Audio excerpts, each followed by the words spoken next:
Alright, this is going to be a pretty long screencast. I have been in touch with the OpenBazaar developers, and I haven't talked about OpenBazaar yet because this is a recent development. I'm going to do another screencast, project update, where I talk about OpenBazaar and how important it's going to be to the P2P VPS project. But I've been working closely with the devs, so in this video I'm going to show them the steps that I took to create a OpenBazaar Zcash server and a fork of the desktop client. And I'm just going to go through step by step because setting up the server is a pretty complicated thing. So I think a lot of people would benefit from being able to look over the shoulder of someone who's done it before. And so yeah, like I said, I've been working closely with the devs. So this video is going to walk through step by step on creating an OpenBazaar server running on the Zcash testnet. I'll also show how to run on the Zcash mainnet, but the testnet will be the focus for now, since I think most sellers who want to go this route are going to want to work on the testnet first before they go live. So real quick, where's the code? I'm going to visit all these sites and we're going to dive in deep to all this stuff. But the OpenBazaar 2.0 server, it's on GitHub. OpenBazaar Go. This is the OpenBazaar-Go is the server repository.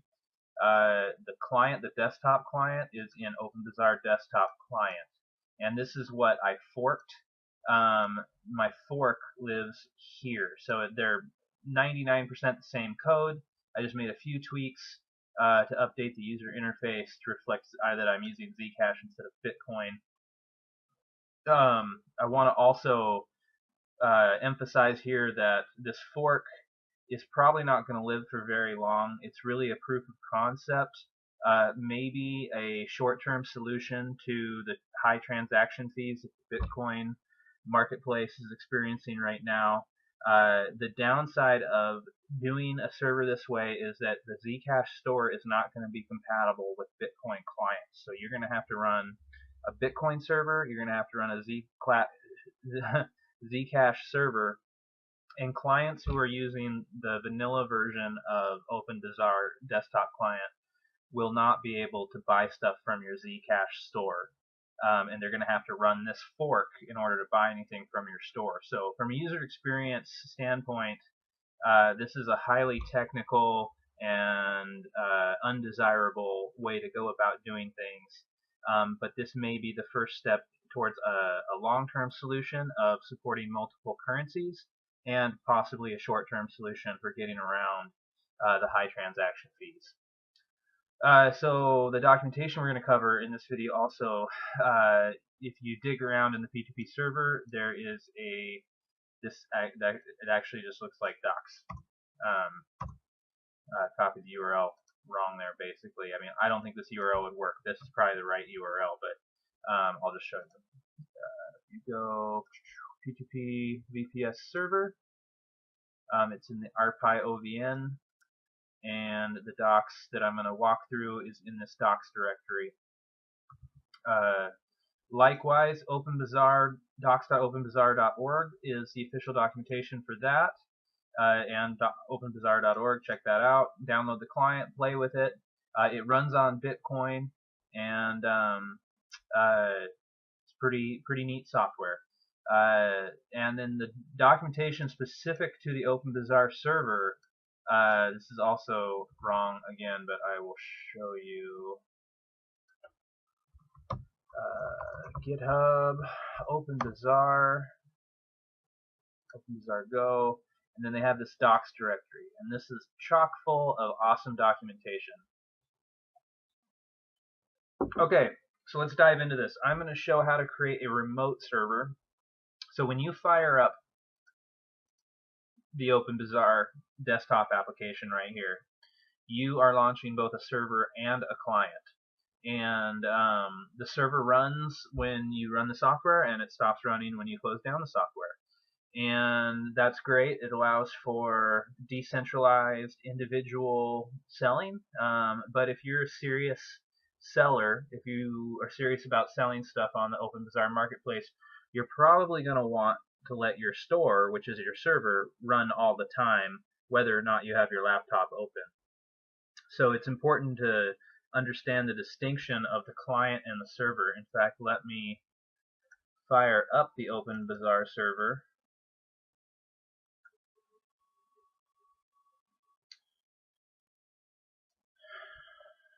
So this is the client, what you see, or I'll call it a GUI, which stands for Graphical User Interface. And there is also the server, which is right now I don't think it's running on here, but I think by default it runs, and that's what you connect to, and all the data going back and forth is handled by the server, and it's running in the background. So what we're going to do is we're going to run the server on a remote VPS, virtual private server, and then we'll connect to it with this client, and you can see here I have multiple test servers set up, so you can talk to multiple servers with the same client. Okay, so let's dive in and do this. I'm going to use Vultr, and you can see these are some VPSs I already have up and running from the tests I've been doing over the last few days. I'm going to set up a brand new one from scratch. So I'm going to pick Seattle. So some of the big players in this VPS cloud, it's just a Linux server in the cloud, is Vultr. There's also DigitalOcean. Vultr's about half the price. And then there's also Amazon and Microsoft and all the big people, but DigitalOcean and Vultr are pretty dang easy to work with. So I'm using Vultr. It's $5 a month for their inexpensive one. So I'm going to do Debian. No, I'm not. I'm going to do Ubuntu. I'm going to do Ubuntu 1604 just because I have the most experience with that. They're not doing these anymore, which is a bummer. But I'm going to do the $5 a month, and that's it. I'm going to label it as Zcash testnet video. Maybe OB for OpenBazaar. Deploy now. Okay, so that's going to spin up, and that's going to take a few minutes.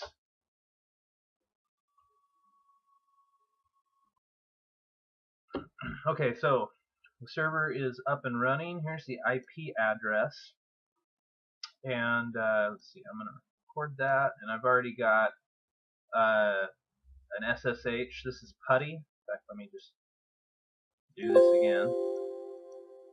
I saved it as Vultr demo.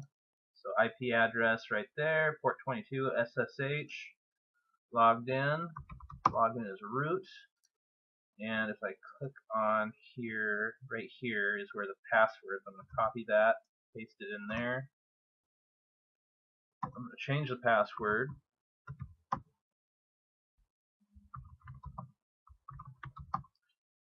And I'm going to create a non-root user.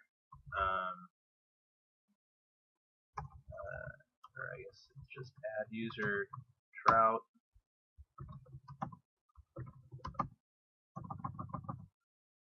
And then I'm going to add them to the sudo. Cool, so I'm going to, let's see, duplicate session, log in as my new user. Okay, cool, so logged in, and let's check the documentation. Here we go. So I created this documentation here. It was in the P2P VPS server docs. This is the name of the file. And we're going to run through here. Oh no, wait. We do want this file, but we also want this one. Okay, this is the one I was talking about. So I already did this the last couple days and created kind of this is like a rough draft. So this might change, but this is what we're gonna go through. And so first of all, I'm gonna create some swap space because these things come with a gig of memory, but I had some trouble with it. So let's check Yeah, so just under a gig of memory right here and no swap space. So this will prevent our programs from dying from lack of memory. So allocate to 2 gigabytes swap file. And I'm going to go through this really fast because you have the links to read, and this is the video, so you can pause it. And I've done this before, so some of this is going to go pretty fast for me.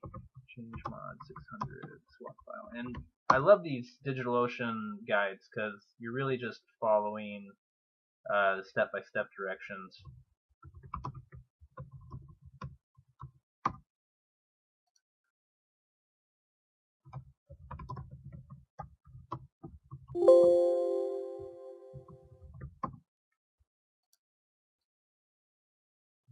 Let's see. Okay, added 2 gigs of swap memory and make it permanent.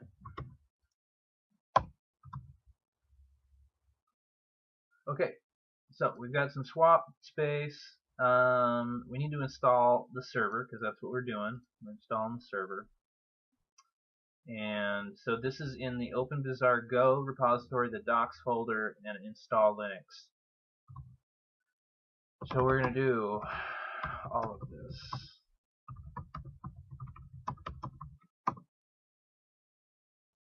If this takes a while, I'll pause and speed it up. In fact, I'm going to preemptively copy so that I'm ready to paste.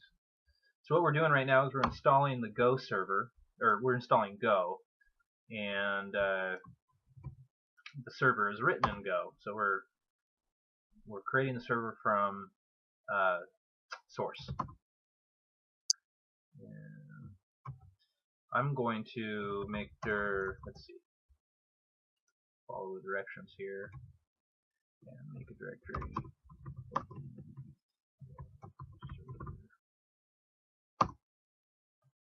And that's going to be my Go directory. And I'm going to edit the profile, go down to the bottom, and set these environment variables. And shoot, what did I call it? I called it OpenBazaar server.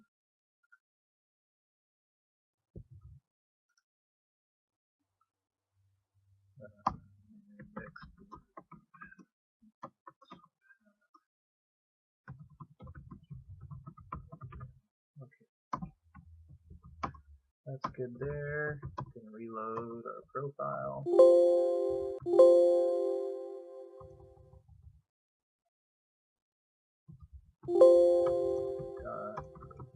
Okay. Turn my volume down. Sorry about those irritating beeps. Okay. Continuing on, installing the server.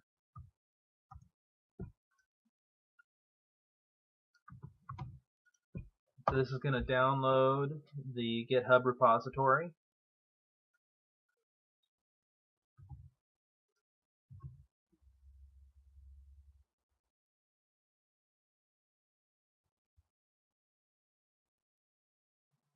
So just waiting for it to download. It'll just take a few more seconds.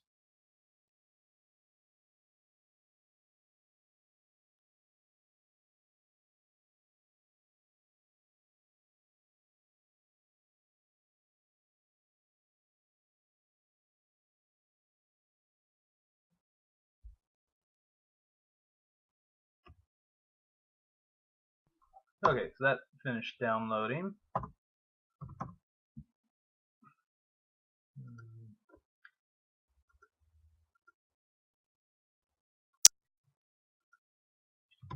Okay, so we're going to go to source. So yeah, you go a few directories down, and this is where the source is. And okay, it downloaded it as a GitHub repository. Okay, so what we're going to do, git pull should do nothing. Okay, so we're going to switch to the Zcash branch. Oh, check out Zcash. So if we do get status, we can see, yep, we're right here, Zcash. So we're going to pull, see if we got any changes, and then merge with master so we get the latest changes. Okay, so I got a global user email. You got to register before you can merge.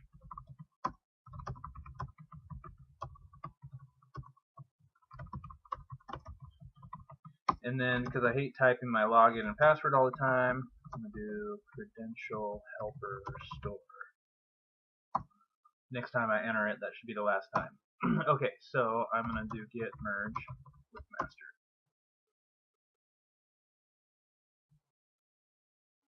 Just did that.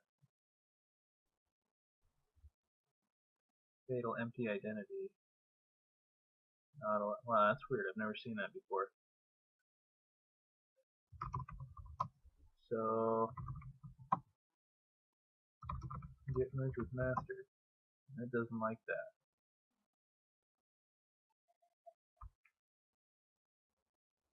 Oh.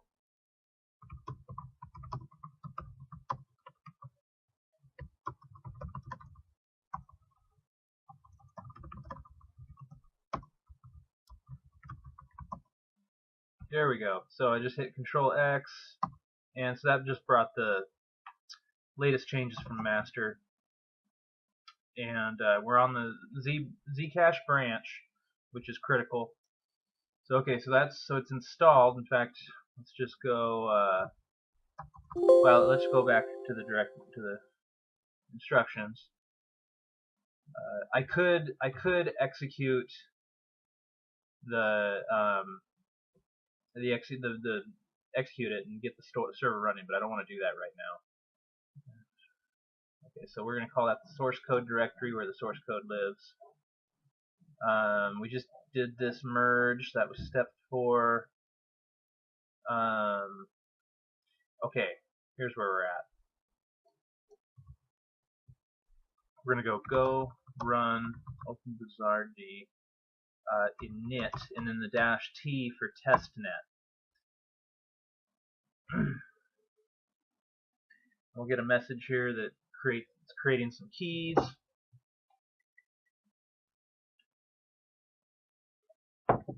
Okay, and we got this message that it created this folder in our home folder. So if we do ls-al, we can see that it created this testnet folder. And that's sweet. Okay, so now we need to set up our SSL certificate, because we're talking to it over the internet, so we need to encrypt our traffic. Otherwise, anybody will see our username and password go through. So this is another doc that's in the OpenBazaar Go repo. And we're just going to go through this real quick. This assumes that you're using mainnet and we're using testnet, so that's why there's the extra testnet on the end of the directory. But we're going to go in there. We're going to copy and paste these instructions to generate our own certification keys. And so I'm on a Windows machine, so I'm going to show you how to install a certificate on a Windows machine. It'll be a little bit different for each operating system. And this next step requires your IP address. That's why I did ifconfig to bring up the IP address. And so I'm going to remove that part and replace it with these numbers here.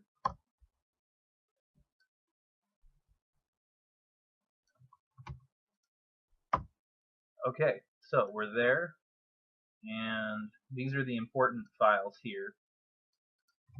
And if I do an ls, yeah, they're all there. So I'm going to okay, nano the config file, edit it, go down to the JSON API area, and turn on secure socket layer, so true, and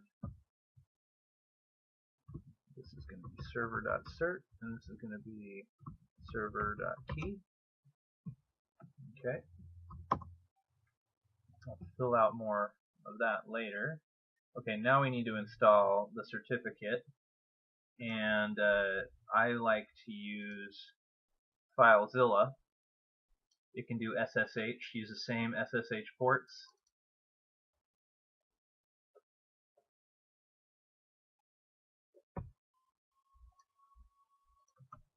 So here, and the username and password and port 22.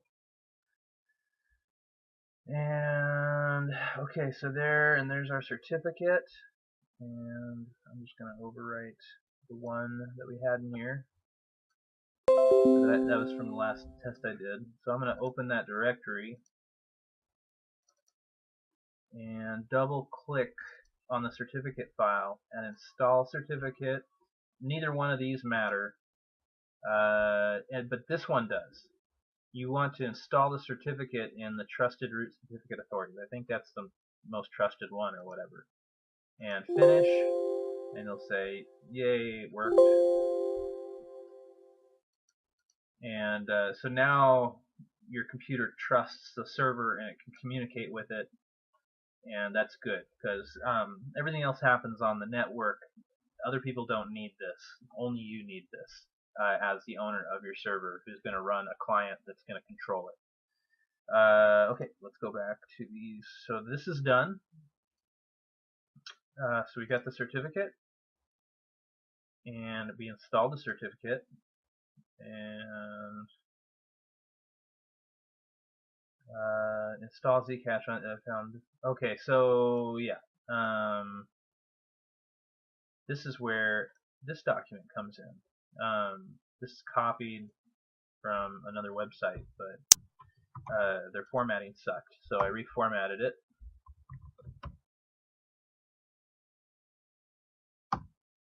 I'm going to install this stuff. This also doubles as a bash shell script if you want to just run everything at once, but I'm going to copy and paste each line. This is installing Zcash. In fact, I think I'm going to go to the home directory.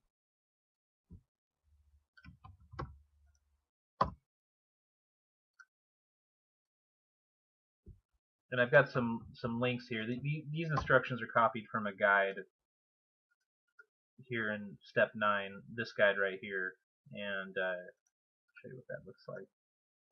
This is like someone's blog, and they already talked about running Zcash on Ubuntu and Debian, so we're just copying the directions. But there's more context in there, and then of course I linked to the Zcash official user guide. But all the instructions you need to execute are right here, which is right here. That's what we're looking at. Yeah, then we can remove that temp directory.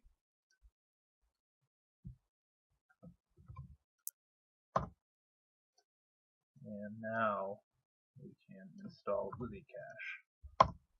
Oh yeah.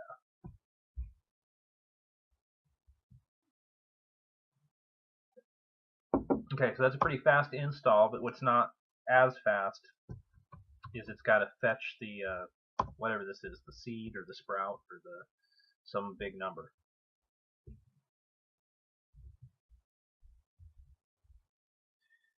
So this will take a minute. Okay, so sprout finished downloading, and it's weird. So the next step is to make our hidden Zcash directory.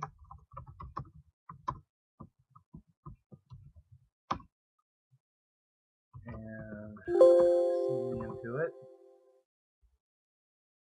I'm going to create this zcash.conf file. Each command here adds a line to that file.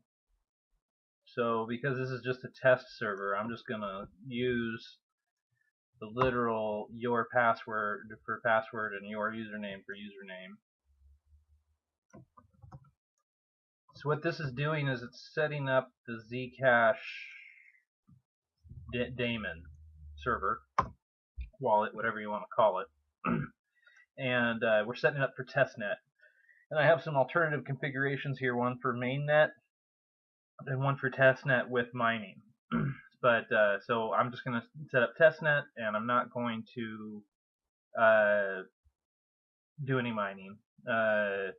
So instead of doing this little chunk for a mainnet, you'd want to do that if you wanted to, use real money. And just going to take a look.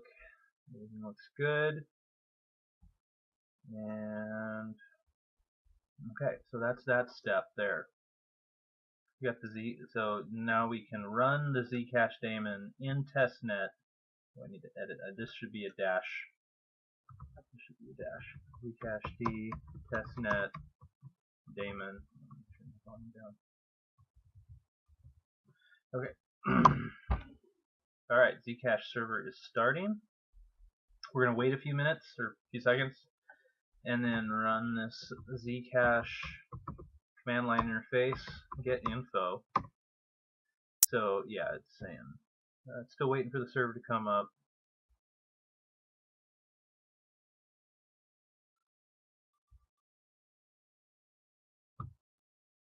It's probably going to take it a while since this is the first time I brought it up.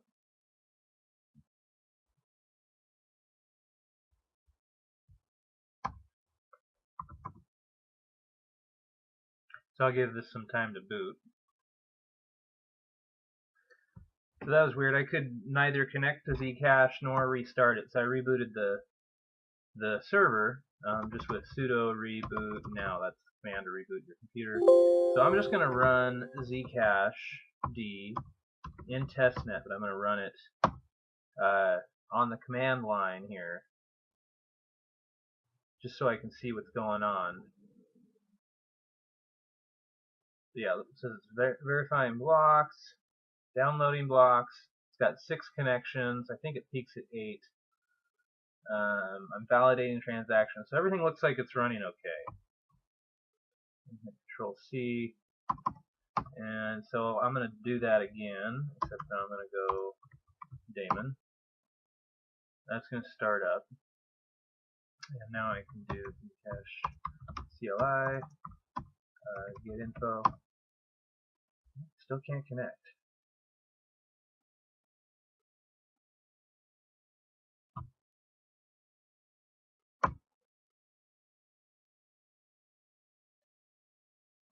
Super weird. I don't know. Oh, okay. So right here, this is cluing me in. I should have waited a little longer. It's downloading blocks. So I'm going to give it some time to download all the blocks, and and then I'll try this again. Okay, so I was right about that percentage about the blocks. I needed to let that load. That took about a half hour. I also discovered that when I was creating my Zcash comp file, I had forgot to put this line in here to turn the testnet on. That's why I was having a hard time connecting. But now that I have fixed that and restarted Zcash and let all the blocks build up, I can type that, and now I can see that everything's running. I'm connected to 8 peers. My balance is 0. So that was step 11. I'm going to create a new wallet. Cool. And let's see. So I can do Zcash CLI list addresses. Yeah, okay, so there's the address we just created. And then to see the transparent address, this. So Zcash addresses have a hidden address and a transparent address. So that's how you get the transparent address. It's a little weird. But this is what you'd use to send money to you. And yeah. Enable remote access. Okay, so now we need to enable remote access to the server now that Zcash is up and running. So we need to review this security doc. This is also in the OpenBazaar Go docs directory. And skip the encryption thing. We don't need that for testing. Let's see, we need to go back into the OpenBazaar testnet and edit that config file. And here on the gateway, I'm following these instructions right here. We need to remove this IP address for localhost and replace it with 0.0.0.0. That means any IP address, or this server will talk to any IP address. We also should change authenticated to true, and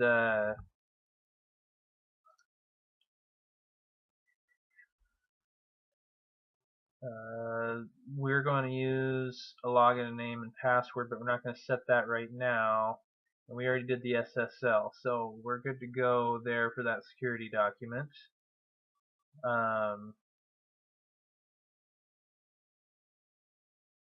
Security doc. So we changed JSON authenticated true. We changed the gateway. We're going to go down and edit the wallet section down at the bottom to reflect Zcash.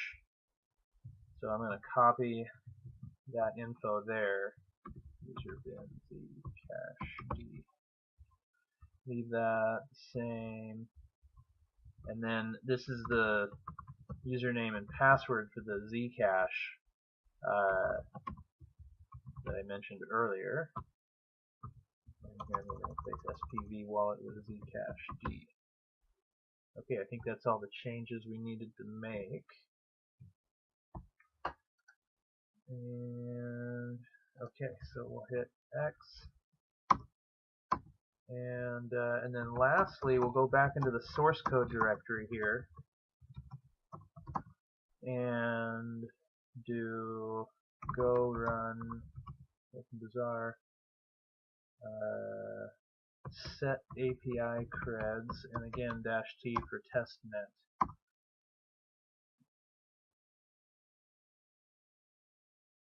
This is going to create the API login and password that we'll need to access the server remotely.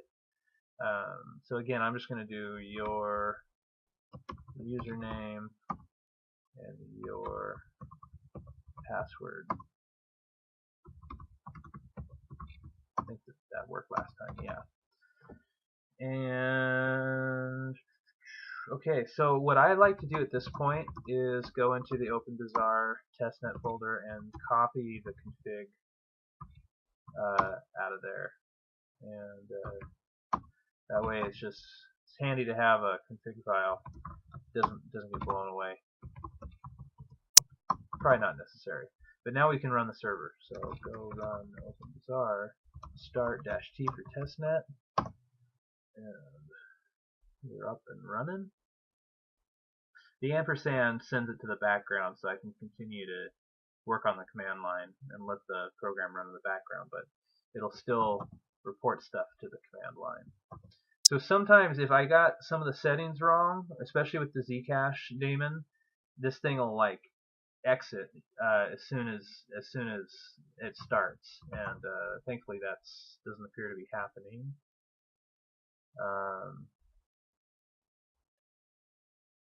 Oh, maybe that's exactly what happened. So let's go into the OpenBazaar testnet and go to the logs and look at the tail end of the OB log. Error open server.cert, no such file or directory. Oh, okay, so need to, the cert's in this directory. So we need to get that. So I put a wrong address to our certs. There we go. But it needs to be like that. And this could actually be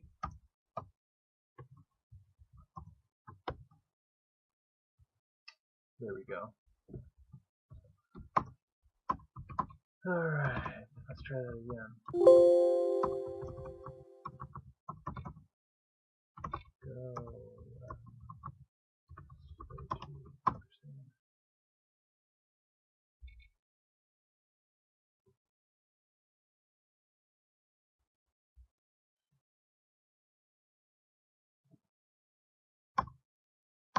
Died again, so don't know what's going on.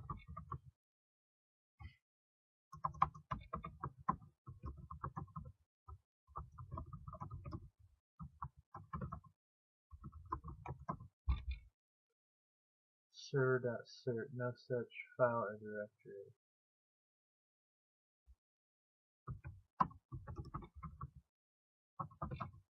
Ser.cert.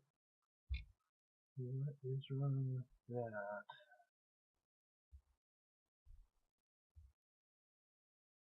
Maybe it needs an absolute path.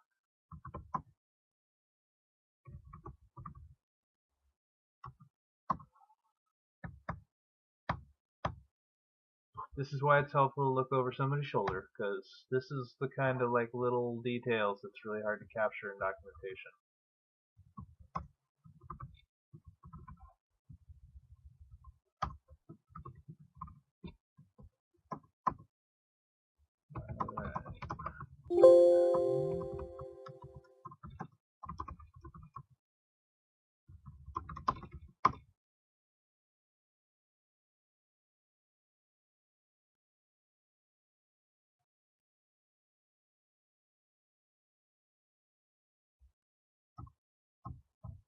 Okay, I didn't get that done message.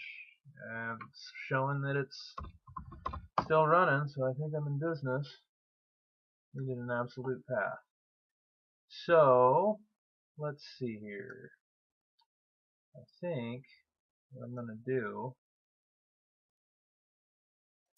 is create a new server. And this is the standard, this is the standard client here. And let's see, what do I want to name this? Vulture test. Let's see, Zcash demo. And our IP address of our server. And what is your username and your password, I think is what I chose. The rest of this SSL is going to be on. So this is going to connect. Alright. And I'm just going to click through here.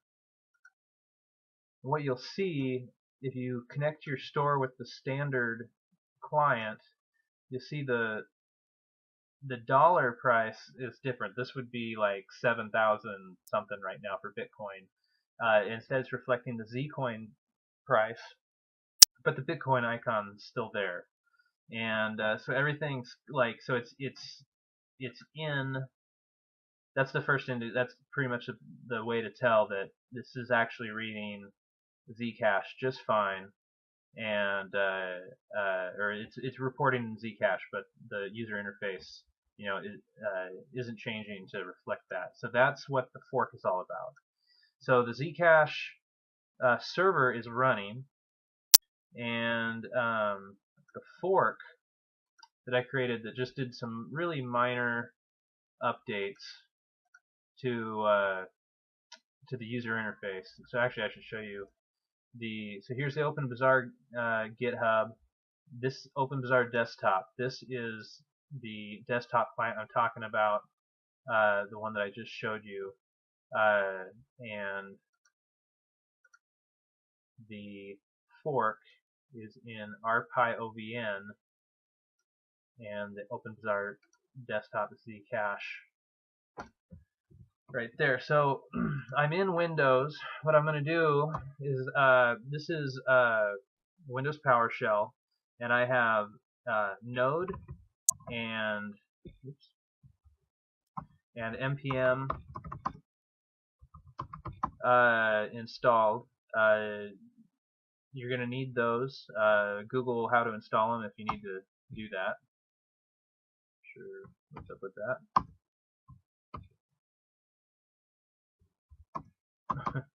And also Git is installed. So if you go to GitHub, you can download the stuff you need to get Git installed on here. So I'm going to clone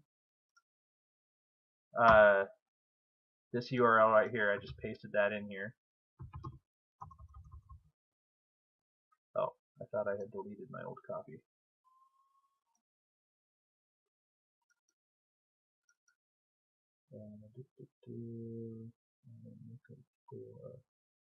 OpenBazaar. Delete my old directory because I want to clone a fresh one so that you get the same experience.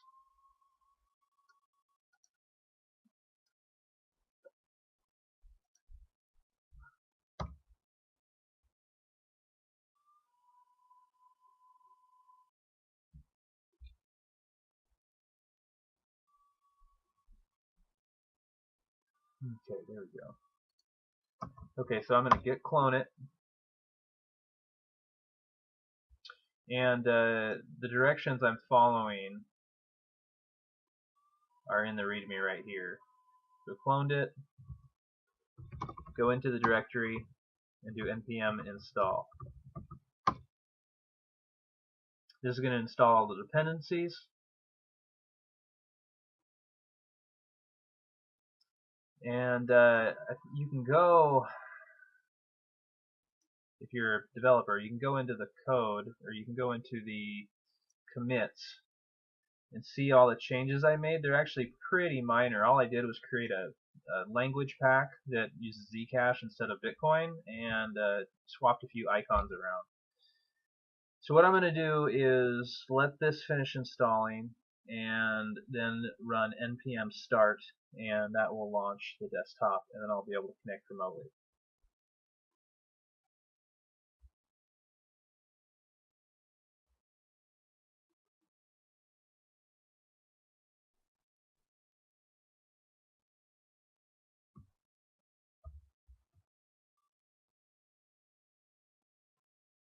Okay, so npm install finished, and now we can run it with npm start.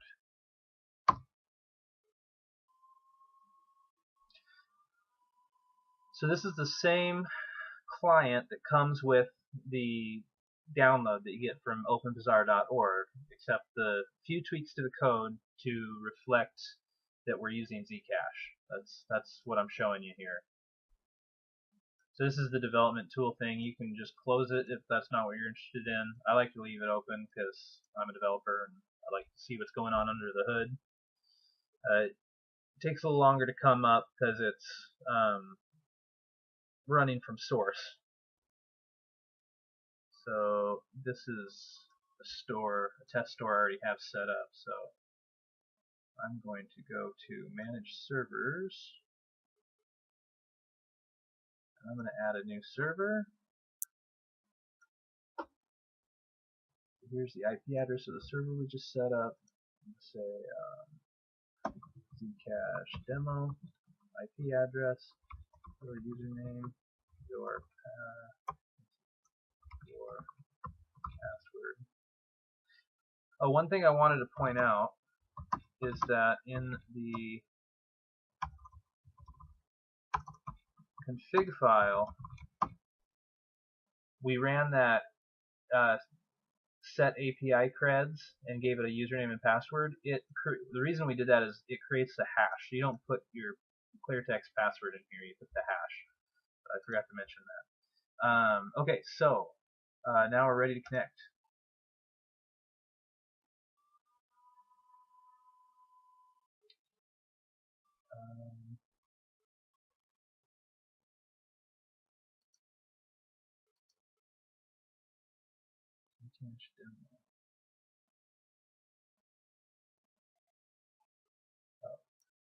Oh, I need to refresh. It was weird. Oh,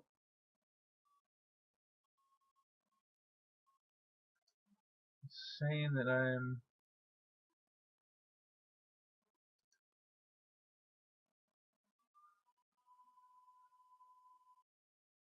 keeps pulling up the same profile even though I'm on a different server. That's a little weird, but that's what you get for test code. So what I'm going to do is close it.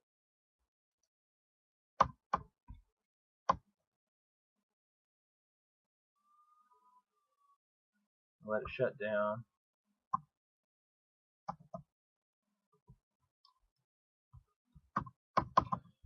And restart it.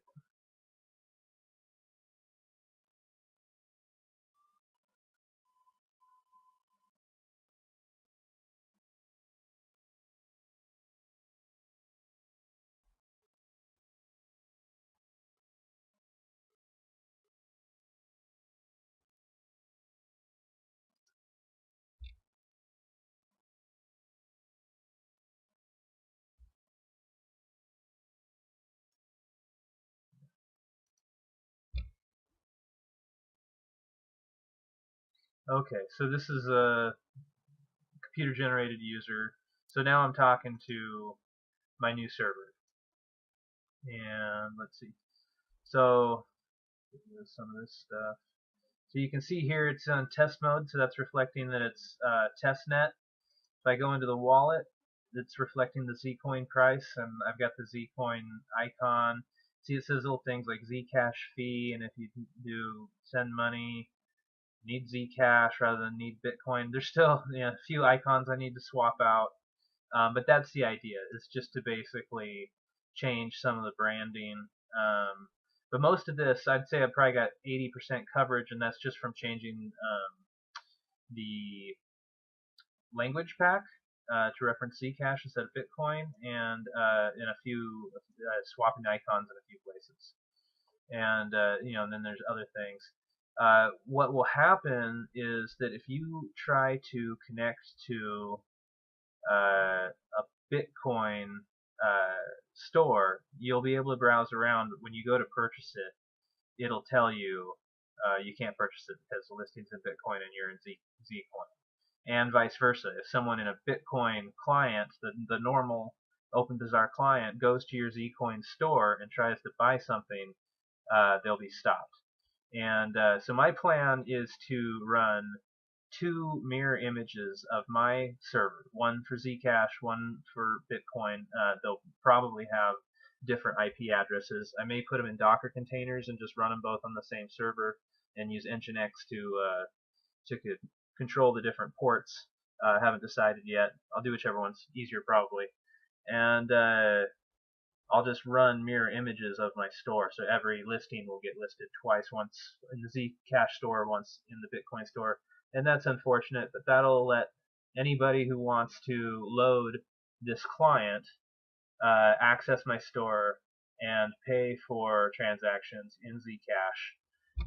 And I have tested this between two Zcash stores, and it works. But they'll also have the normal OpenBazaar client. They'll be able to connect to my Bitcoin store and buy things in Bitcoin as well. So that's my plan as a short-term solution to offering my buyers, a way out of the transaction fees. Because I'm going to be selling P2P VPS is going to be a marketplace of VPSs and virtual private servers, and I figure they're probably going to run in the $5 to $10 range. So with Bitcoin having a $5 transaction fee, that totally kills that business idea. So the low transaction fees are critical for what I want to do, and also being able to put the listings up algorithmically and having a program that handles and manages those mirror image listings, that's doable for me. So that's how I'm going to approach this.